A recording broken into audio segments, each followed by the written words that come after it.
ये 9 जनवरी 2026 का दैनिक भास्कर का न्यूज़पेपर और इसकी जो फ्रंट पेज पर जो रिपोर्ट छपी हुई है इसमें लिखा हुआ है कि ट्रंप इंडिया पर अब 500% टैरिफ लगा सकते हैं।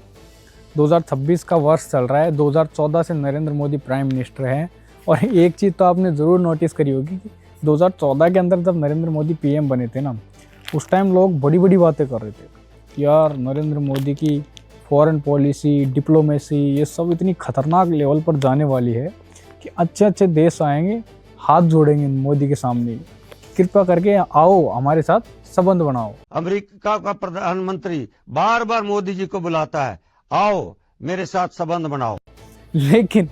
लेकिन अब 2026 के अंदर जो हालात हैं उन्हें देख करके अगर कोई भी इंसान ऐसा थोड़ा सोचने वाला, समझने वाला होगा तो उसको इस बात का अंदाज़ा बेहतरीन तरीके से हो गया होगा कि कैसी हमारी डिप्लोमेसी रही, कैसी हमारी फॉरेन पॉलिसी रही।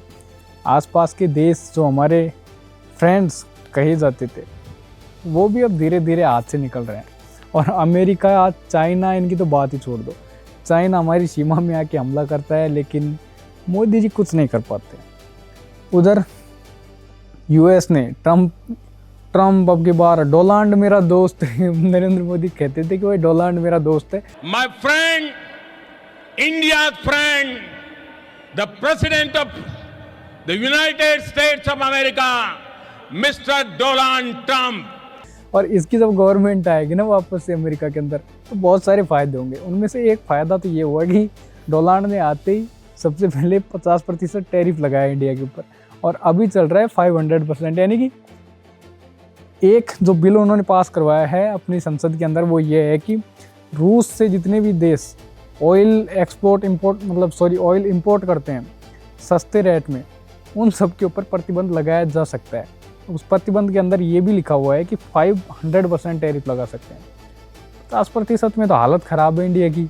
मान लो 500% लगा दिया गया तो एक्सपोर्ट इंपोर्ट की तो पूरी ऐसी की तैसी हो जाएगी।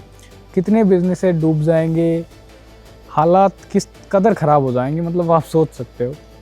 लेकिन किसी भी बात पर समर्थक से आप पूछ के देखोगे तो यही कहेगा कि यार मोदी है तो मुमकिन है, और मोदी है तो हमारा देश ज़रूर एक दिन विश्व गुरु बन जाएगा और पूरे जितने भी देश हैं ये सब आके हाथ जोड़ेंगे हमारे सामने।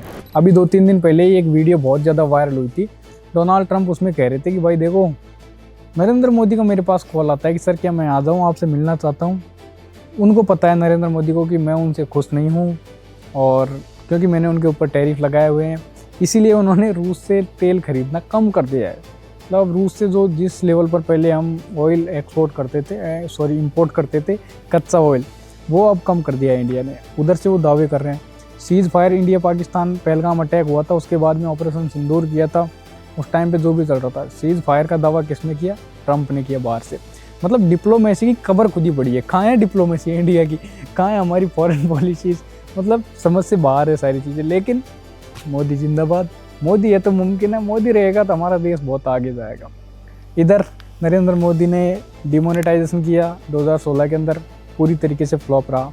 स्वच्छ भारत अभियान पूरी तरीके से फ्लॉप रहा। बेटी बचाओ बेटी पढ़ाओ, खुद भाजपा के जो मिनिस्टर्स हैं, भाजपा के जो नेता हैं वो रेप कर रहे हैं लड़कियों के। ऐसा हमारे पास ऐसा पीएम है कि भाई पूछो मत। हमारे पास ऐसी पार्टीज़ हैं पूछो मत। अब कुछ लोग कहेंगे कि यार कांग्रेस के राज में ये था, फलाना था, ढिमका था। ये कांग्रेस की बात कर कौन रहा है?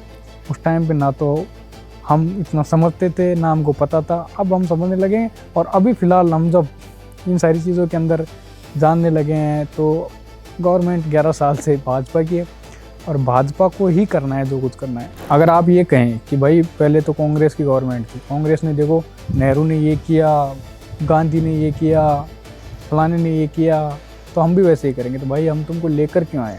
उन्होंने गलत किया तभी तो उनसे परेशान होकर के तुमको वोट दिया जनता ने। अब तुम भी वही करोगे तो फिर मतलब क्या रहा, फ़र्क क्या रहा दोनों के बीच में? लेकिन खैर जो है वो है, इसी तरीके से चलती जा रही हैं चीज़ें। और बहुत सारी न्यूज़ आप इस समय देख रहे होंगे। एक तो कुलदीप सिंह सेंगर अभी बहुत ज़्यादा हाईलाइट था, उसका जो केस था वो कोर्ट ने सुना और कम से कम उसको बेल देने से इनकार कर दिया। राम रहीम की बात सुनते रहे होंगे कि राम रहीम को एक बार फिर से पैरोल मिल गई है 40 दिन की, जो कि इतना बड़ा रेपिस्ट है। उधर जो सोनम वांगचुक है उसको 100 दिन से ज़्यादा हो गए हैं जेल के अंदर, जो कि एक एक्टिविस्ट था, अच्छा काम किया था उसने देश के लिए। लेकिन ऐसे लोगों को जेल के अंदर रखेंगे और जो रेपिस्ट हैं वो जेल के अंदर बाहर आएंगे। हाई कोर्ट कहा जा रहा है कि भाई ये तो हाई कोर्ट का काम है, ये तो सुप्रीम कोर्ट का काम है, लेकिन पैरोल जिस तरीके से दे रहे हैं ना ये राम रहीम को, आसाराम को, ये खुद की स्टेट गवर्नमेंट का लाया हुआ बिल था, जिसके अंदर ये बताया गया था कि जिसको भी 3 साल से ज़्यादा हो गए उसको गवर्नमेंट अपनी तरफ से पेरोल दे सकती है, उसमें कोई दिक्कत वाली बात नहीं है।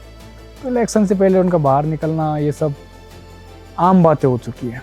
क्या लगता है आपको कि 2014 से और 2026 अभी चल रहा है, तो क्या बदला है इस बीच में, ज़रूर बताएं।